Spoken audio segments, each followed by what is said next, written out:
Assalamualaikum anak-anakku sekalian. Masih bersama Ustazah Niswah. Kali ini kita belajar tentang kelestarian hewan. Materi kelas 4, tema 3, subtema 2, muatan IPS. Tensi dasar yang ingin dicapai KD 3.1 dan KD 4.1. Indonesia memiliki ribuan jenis hewan di darat dan di laut. Kita wajib merawat dan menyayangi hewan sebagai wujud syukur pada Tuhan Yang Maha Esa yang telah menganugerahkan beragam jenis hewan yang dapat dimanfaatkan bagi kesejahteraan manusia. Dan setiap hewan memiliki ciri khusus untuk dapat bertahan hidup di habitatnya. Baik di darat maupun di laut itu mereka masing-masing memiliki ciri khusus.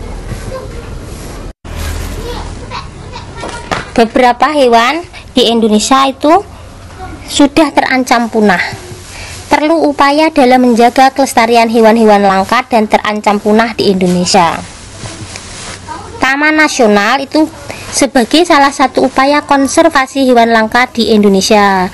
Di antaranya yang perlu kalian ketahui, yang pertama, Taman Nasional Ujung Kulon itu terletak di Provinsi Banten. Itu untuk mengkonservasi badak Jawa atau badak bercula satu. Kemudian ada Taman Nasional Tanjung Puting di Provinsi Kalimantan Tengah, itu untuk melindungi orang utan dan bekantan. Yang ketiga, Taman Nasional Waikambas di Provinsi Lampung, itu melindungi gajah Sumatera. Kemudian ada Taman Nasional Komodo di Nusa Tenggara Timur untuk melindungi komodo. Yang kelima ada Taman Nasional Baluran di Situbondo, Jawa Timur, itu melindungi banteng. Kemudian ada Taman Nasional Barat itu di Provinsi Bali, itu untuk melindungi hewan endemik Bali yaitu jalak Bali. Kupu-kupu sebagai salah satu kekayaan alam Indonesia itu sekarang juga mulai diburu. Kupu-kupu di Indonesia memiliki keanekaragaman yang luar biasa, tertinggi kedua setelah Brasil. Ada 20.000 jenis kupu-kupu di dunia dan sekitar 2.500 jenis itu ada di Indonesia. Jadi Indonesia itu gudangnya kupu-kupu. Biasanya kupu-kupu itu diburu untuk dijadikan souvenir seperti itu. Kupu-kupu ini bermanfaat bagi petani untuk membantu penyerbukan tanaman. Kupu-kupu dapat hidup di dataran rendah maupun di dataran tinggi. Kupu-kupu juga mengalami metamorfosis sempurna, sehingga dari hidup kupu-kupu itu dari telur kemudian menjadi ulat, kepompong, kupu-kupu. Nah, perhatikan gambar di samping bawah. Ini ada. Sebenarnya mula-mula telur ya, telurnya tidak ditampakkan telur, ulat, kepompong, lalu jadi kupu-kupu.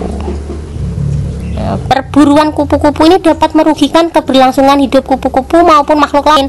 Misalkan kupu-kupu diburu, nah nanti yang rugi selain kupu-kupu itu punah, petani juga rugi karena tidak ada yang membantu penyerbukan tanamannya. Jadi tidak hanya merugikan kupu-kupunya, tapi juga merugikan makhluk lain.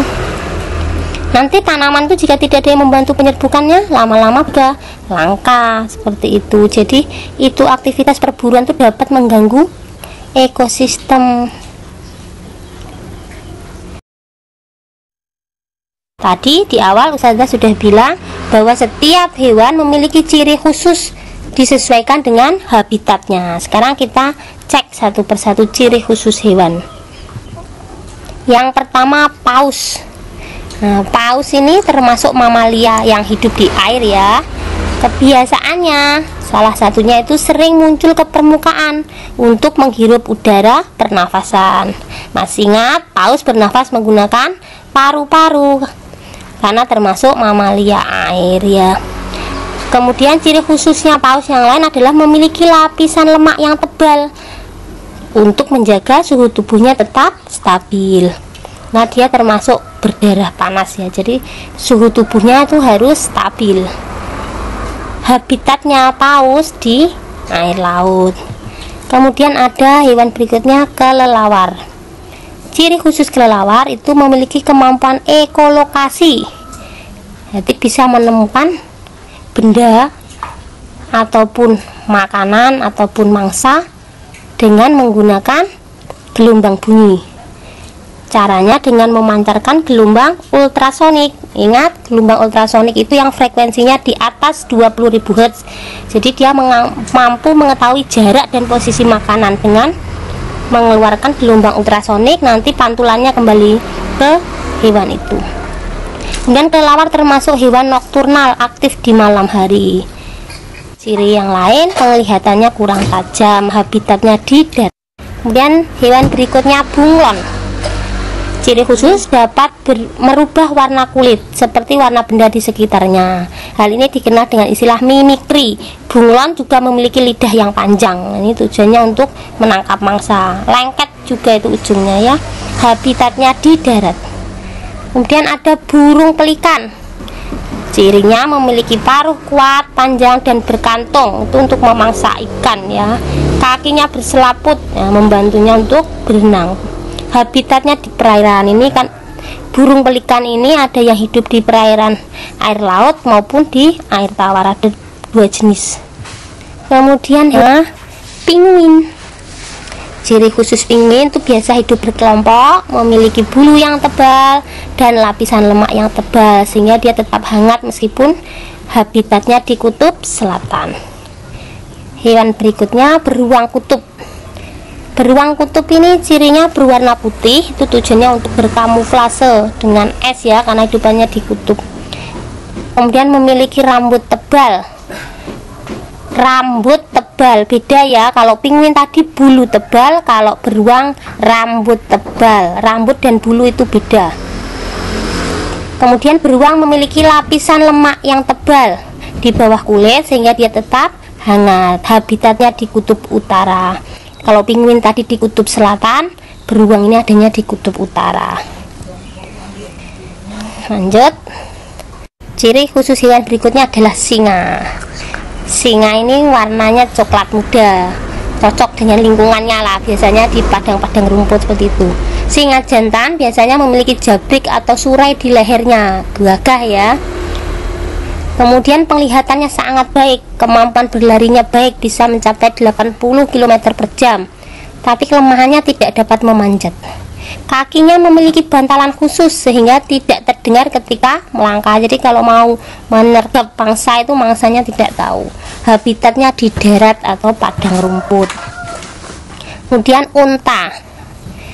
Unta ciri khususnya memiliki punuk untuk menyimpan lemak. Kemudian bulu matanya itu panjang dan 2 lapis kelopak.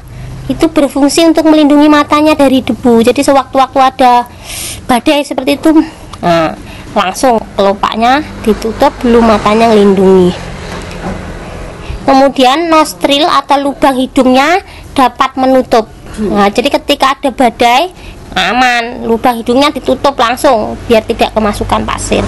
Telapak kakinya tebal agar tidak terperosok pasir. Selain itu juga melindungi kakinya dari pasir yang panas ya. Habitatnya di gurun atau padang pasir. Berikutnya adalah cicak. Iya.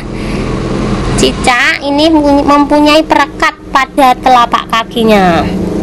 Jadi telapak kakinya khusus itu sehingga bisa merekat di dinding atau di langit-langit rumah. Cicak itu juga memiliki lidah yang panjang dan lengket sehingga dapat menangkap serangga. Kemudian satu lagi ciri khasnya cicak itu dapat memutuskan ekornya untuk melindungi diri. Begitu dia terancam, ekornya putus ya. Itu dikenal dengan istilah autotomi. Sekarang kita lihat lagi yang hewan yang habitatnya kutub atau daerah dingin. Tadi ciri khususnya apa yang menonjol? Yang menonjol itu yang pertama berwarna putih, cenderung putih. Jadi dia bisa berkamuflase dengan lingkungan es yang putih. Pemangsa lebih sulit menangkapnya ya. Kemudian yang kedua, bulu atau rambutnya tebal supaya dia tetap hangat. Kemudian ciri khususnya lagi memiliki lapisan lemak yang tebal biar tetap hangat, bisa bertahan hidup di habitat kutub yang dingin. Selanjutnya kita lihat cicak. Cicak hidupnya di darat, tapi tidak di tanah, bisa merayap di dinding, atau mungkin menempel di batang pohon, atau mungkin di langit-langit rumah. Nah, Allah menciptakan cicak dilengkapi dengan alat perekat di kakinya, sehingga dia bisa hidup di lingkungan seperti itu, tidak jatuh, bisa berjalan dengan mudah meskipun tempatnya tegak ya, atau mungkin di keadaan di langit-langit itu kan di atas itu tidak terjatuh seperti itu. Satu lagi kita ulas. Nah, ini tadi unta tuh di darat, tapi daratnya khusus di gurun atau padang pasir dengan keadaan yang berat, susah. Nah, kesulitan air kan kalau di padang pasir. Nah, unta sudah dilengkapi punuk yang menyimpan lemak, jadi dia bisa bertahan, tidak minum, tidak makan dalam waktu yang lama.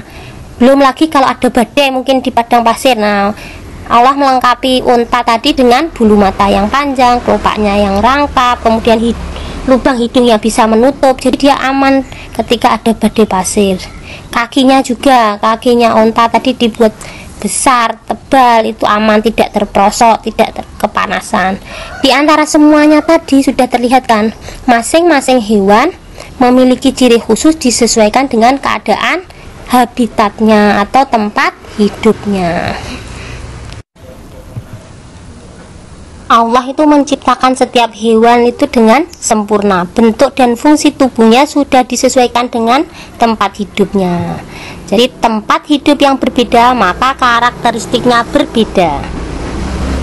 Sehingga ciri khusus hewan tadi berhubungan erat dengan tempat hidupnya. Sampai di sini kita belajar tentang pelestarian hewan. Mudah-mudahan bermanfaat. Terima kasih. Mohon maaf jika ada yang kurang berkenan. Sampai jumpa di pertemuan selanjutnya. Wassalamualaikum warahmatullahi wabarakatuh.